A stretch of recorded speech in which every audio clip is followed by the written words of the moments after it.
সকলকে স্বাগত সীমাস kitchen and লাইফস্টাইলে। শীতের সন্ধ্যায় হাঁসের ডিম কষা দিয়ে গরম গরম ভাত রান্না করছি, রাতে জমিয়ে খাওয়া হবে। বন্ধুরা, হাঁসের ডিমগুলোকে সিদ্ধ করতে দিলাম। বন্ধুরা, নুন, হলুদ, শুকনো লঙ্কার গুঁড়ো দিয়ে এই সিদ্ধ ডিমগুলোকে ভাজবো। ডিমগুলো ভেজে নিচ্ছি।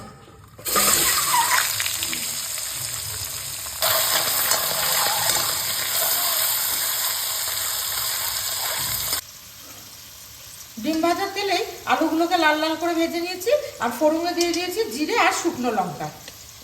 এবার দিয়ে দেবো পেঁয়াজ বাটা। পেঁয়াজ বাটাটাকে আলুর সঙ্গে ভালো করে ভেজে নেব বা কষিয়ে নেব। দেখুন পেঁয়াজটা কি সুন্দর আলুর সঙ্গে ভাজা হয়ে গেছে পেঁয়াজ বাটাটা। এবার আমি এর মধ্যে দিয়ে দেবো 1 চামচ আদা রসুন বাটা। এটাও এর মধ্যে ভালো করে কষিয়ে নেব। শুকনো মশলার একটা পেস্ট বানিয়ে নিচ্ছি। 1/2 চামচ হলুদ গুঁড়ো, 1 চামচ ধনে গুঁড়ো, 1/2 চামচ জিরে গুঁড়ো আর কাশ্মীরি লঙ্কা গুঁড়ো 1/2 চামচ। এটা জল দিয়ে আমি পেস্ট করে নেব।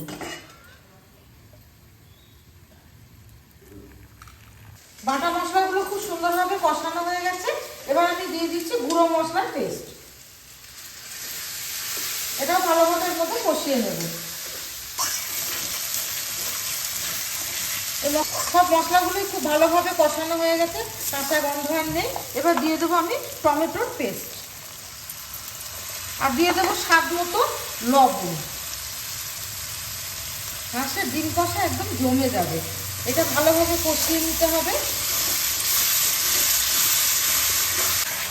সব শেষে দিচ্ছি কাঁচা লঙ্কা বাটা। এটা ঝালটা আপনারা যে যেরকম পরিমাণ খেতে ভালোবাসেন সেই মতোই দেবেন।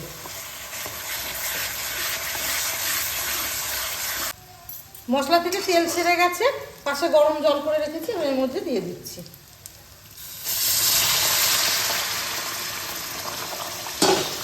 আর দিয়ে দেবো ভেজে রাখা ডিমগুলো। ভালোভাবে মিশিয়ে নিয়ে